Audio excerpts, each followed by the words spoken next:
রেমালের আশঙ্কায় কাকদ্বীপ সাগর, ডায়মন্ড হারবার সহ বিভিন্ন জায়গায় নোটিশ দিয়ে ভেসেল বন্ধ রাখা হলো। সকাল থেকেই সাগর, নামখানা, বকখালি বিভিন্ন জায়গার আকাশ ঘন কালো মেঘে ঢেকেছে।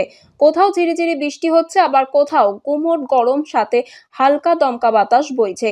ইতিমধ্যেই ঘূর্ণিঝড় রেমালের প্রভাব পড়তে শুরু করেছে সর্বত্র। ডায়মন্ড হারবার, কাকদ্বীপ 8 নম্বর কচুবেড়িয়া ফেরি সার্ভিস বন্ধ রাখা হয়েছে। অন্যদিকে সকাল থেকে সাগরের সার্ভিস এখনো পর্যন্ত স্বাভাবিক থাকলেও ওয়েদার খারাপ হলে বন্ধ করে দেওয়া হবে বলেই জানা গেছে।